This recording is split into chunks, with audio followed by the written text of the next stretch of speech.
soal keumatan, apakah ada yang salah dari kita soal Islamophobia ini adanya datang dari kita sendiri? Ada namanya aquaphobia. Fobia takut. Aquaphobia takut melihat air. Jadi orang barat itu memang bawaannya takut melulu. Jadi kalau dia duduk-duduk di tepi sungai, tepi laut, bawaannya takut. Kalau tiba-tiba muncul ini Godzilla dari dalam.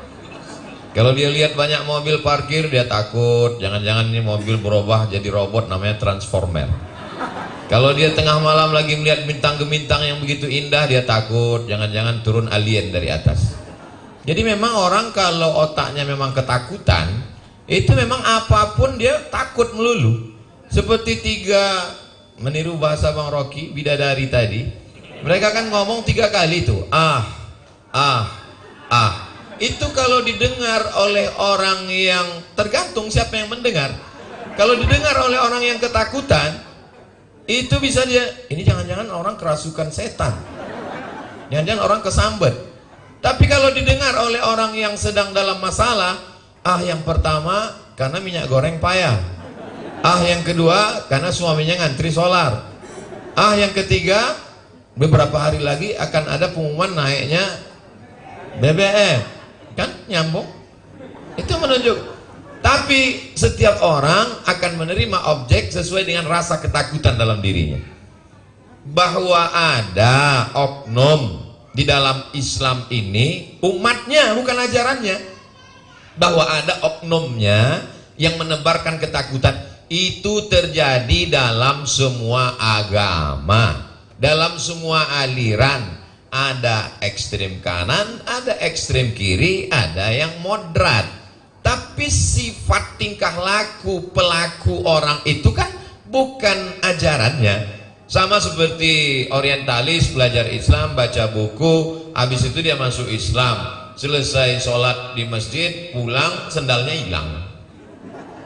Apa kata dia? Alhamdulillah saya selama ini melihat Islam bukan lihat dari orangnya. Jadi ketika menilai satu ajaran dari beberapa person orang, yang orang itu pun mengalami kekeliruan cara berpikir, maka orang yang mengeneralisir itu lebih keliru lagi daripada orang yang keliru itu. Sumber kekeliruan adalah dari cara berpikir yang tidak sistematis, tidak benar. Kalau kita lihat ajaran Islam sendiri, bagaimana? Kata Nabi, satajiduna rijalan fis sawami. Nanti kamu akan pergi ke Mu'tah. Kamu akan ketemu dengan pendeta-pendeta di gereja. La ta'ridu lahum, jangan ganggu pendeta.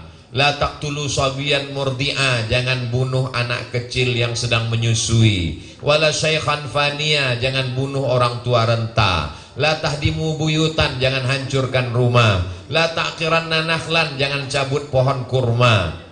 La taqta'unna syajaratan, jangan potong pohon kayu. Wartawan tidak boleh dibunuh, para medis tidak boleh dibunuh. Itu kan setelah adanya aturan PBB, kesepakatan Jenewa. Toh Israel juga menghabisi kapal Marmara. Berapa wartawan, berapa para medis yang terbunuh? 14 abad yang lalu Nabi sudah mengajarkan aturan-aturan itu. Karena dulu kalau orang berperang, ratakan dengan tanah, cabut sumber makanannya, robohkan rumahnya, bunuh, dijadikan perbudakan. Ajaran Islam, kita tidak bisa membela ajaran kita ketika diserang orang kalau kita tidak mengerti, memahami. Saya yakin dan percaya Muhammadiyah salah satu agendanya dari sekolah-sekolahnya sampai 172 universitas itu tidak lain adalah untuk mencerdaskan umat ini bisa memahami ajaran agamanya dengan baik, sehingga dia dituduh, diserang, dia bisa membela. Kalau tidak, kita akan membela dengan kemarahan. Ketika kita marah saat diserang, agama kamu ini pembunuh, agama kamu ini jahat, agama kamu ini teroris, kamu ini radikal, kita balas dengan kemarahan. Kita hanya mengiyakan argumentasi mereka. Betul kan? Buktinya marah-marah. Kita membela dengan teks, dengan akal, dengan pikiran, dengan bahasa, dengan kesantunan, dan bahasa yang disebut akhlakul karimah. Demikian Bang Diki.